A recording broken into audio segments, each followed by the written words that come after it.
about reframing and look at some different examples. The first one is the smell of a great cheese is thought of as wonderful in a cheese shop. But that same smell of that stinky cheese, if you were standing over a sewer grate, is pretty darn repulsive. Now, just that little spin in our heads about what this smell means makes a huge amount of difference in our perception of whether it's good or it's bad. Similarly, if we spin our returns in the stock market and we have a 5% gain, but we know that the stock market has been going up 15%, we feel horrible. But if we have a 5% gain when the stock market goes down 15%, we feel great.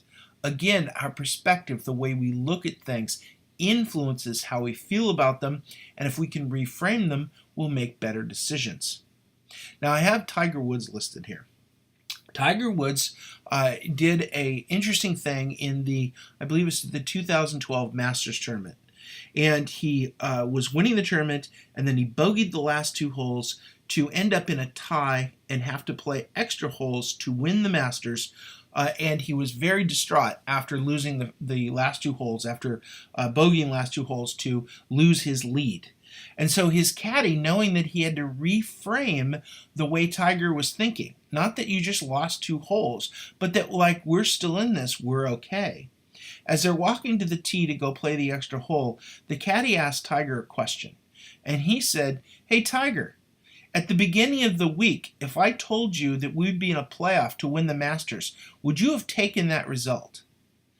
And he said, "Well, yeah, of course." And he says, "Good, that's what you got. Now let's go win."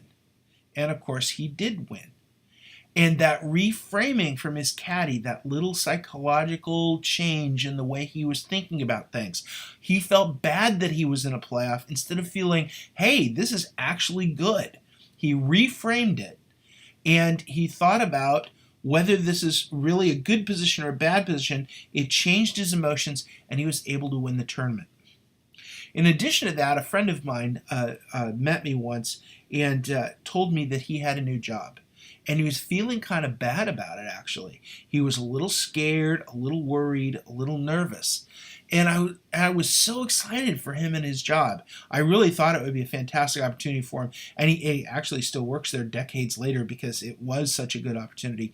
He agreed with me eventually. But at that moment, I just reframed everything he said. And I go, this is the greatest opportunity you've ever had. And you were so smart to take advantage of it. This is fantastic. And he was so scared about his job. And he's like, I don't know if I did the right thing. And I'm worried about security of my family and so on. And I just spun him around and kept telling him in many different ways how great this opportunity was and how wonderful he's going to do. And years later, he told me that moment when we were sitting there sharing a beer and he was telling me about his new job, that moment was when he decided that, hey, this is a good thing. I'm really happy I did this. And he still feels that way to this day. So reframing, just spinning the way you're thinking about the same situation.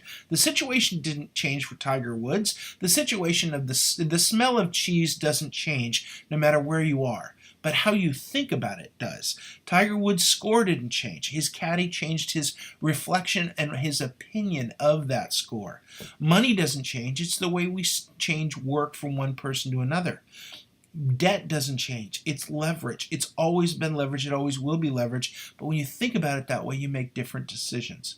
So reframing is the first of many, many theories. We will keep going and move on to the next theory here coming up.